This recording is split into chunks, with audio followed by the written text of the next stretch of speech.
ಈ ರಾಶಿಯ ಪುರುಷರು ಪ್ರಣಯ ಪ್ರೇಮಿಗಳು. ಇವರ ಹೆಂಡತಿಯರು ತುಂಬಾ ಅದೃಷ್ಟವಂತರು. ಕೆಲವು ರಾಶಿಚಕ್ರದ ಚಿಹ್ನೆಗಳು ಹೆಚ್ಚು ಪ್ರಣಯ ಆಸೆಗಳನ್ನು ಹೊಂದಿರುತ್ತವೆ. ಸಂಗಾತಿಯನ್ನು ಪ್ರಣಯದ ಸಾಗರದಲ್ಲಿ ಮುಳುಗಿಸುತ್ತಾರೆ. ಲೈಂಗಿಕತೆಯ ವಿಷಯದಲ್ಲಿ ತುಲಾ ರಾಶಿಯವರು ಸ್ವಾರ್ಥಿಗಳಲ್ಲ. ಅವರು ತಮ್ಮ ಸಂಗಾತಿಯ ಭಾವನೆಗಳನ್ನು ಸಹ ಗೌರವಿಸುತ್ತಾರೆ. ಲೈಂಗಿಕತೆಯನ್ನು ಚೆನ್ನಾಗಿ ಆನಂದಿಸಲು ಇತರ ವ್ಯಕ್ತಿಯು ಮಾನಸಿಕವಾಗಿ ಮತ್ತು ದೈಹಿಕವಾಗಿ ತಮ್ಮನ್ನು ತಾವು ಉತ್ತೇಜಿಸಿಕೊಳ್ಳಬೇಕು. ಅವರು ತಮ್ಮ ಸಂಗಾತಿಗಾಗಿ ರೊಮ್ಯಾಂಟಿಕ್ ವಾತಾವರಣವನ್ನು ಸೃಷ್ಟಿ ಮಾಡುತ್ತಾರೆ. ಕುಂಭ ರಾಶಿಯವರು ತುಂಬಾ ಭಾವುಕರಾಗಿರುತ್ತಾರೆ. ಅವರು ತುಂಬಾ ತಮಾಷೆಯಾಗಿರುತ್ತಾರೆ.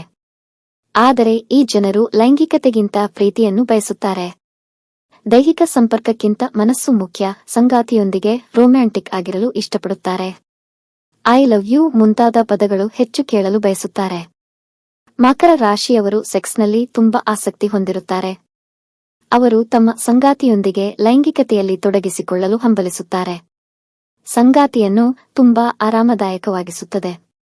ಅವರು ಯಾರೊಂದಿಗೆ ಬಾಂಧವ್ಯ ಹೊಂದಿದ್ದರೂ ಅದು ಶಾಶ್ವತವಾಗಿ ಉಳಿಯಬೇಕೆಂದು ಅವರು ಬಯಸುತ್ತಾರೆ. ಇದಕ್ಕಾಗಿ ಅವರು ಇತರರ ಬಗ್ಗೆ ಚೆನ್ನಾಗಿ ತಿಳಿದಿದ್ದರೆ ಆಗ ಮಾತ್ರ ಅವರು ಒಂದು ಹೆಜ್ಜೆ ಮುಂದಿಡುತ್ತಾರೆ. ವೃಷಭ ರಾಶಿಯವರು ತಾಳ್ಮೆಯಿಂದಿರುತ್ತಾರೆ. ಅವರು ಲೈಂಗಿಕತೆಯಲ್ಲಿ ಹೆಚ್ಚಿನ ಆನಂದವನ್ನು ಬಯಸುತ್ತಾರೆ. ಅವರು ಯಾವಾಗ ಬೇಕಾದರೂ ಪ್ರಯೋಗ ಮಾಡಲು ಬಯಸುವುದಿಲ್ಲ, ಆದರೆ ಅವರು ಜೀವನದಲ್ಲಿ ತಮ್ಮ ಸಿಹಿ ಸಮಯವನ್ನು ಹೆಚ್ಚು ಆನಂದಿಸಲು ಬಯಸುತ್ತಾರೆ. ಆತುರದಲ್ಲಿ ಲೈಂಗಿಕ ಕ್ರಿಯೆ ನಡೆಸುವುದು ಇವರಿಗೆ ಇಷ್ಟವಿರುವುದಿಲ್ಲ. ಆ ಕ್ಷಣಗಳನ್ನು ಸಂಪೂರ್ಣವಾಗಿ ಆನಂದಿಸಿ ಮತ್ತು ಪ್ರಣಯದಲ್ಲಿ ತೊಡಗಿಸಿಕೊಳ್ಳಲು ಇಷ್ಟಪಡುತ್ತಾರೆ. ಸಿಂಹ ರಾಶಿಯವರು ತುಂಬಾ ಉತ್ಸಾಹದಿಂದ ಕಾಣುತ್ತಾರೆ.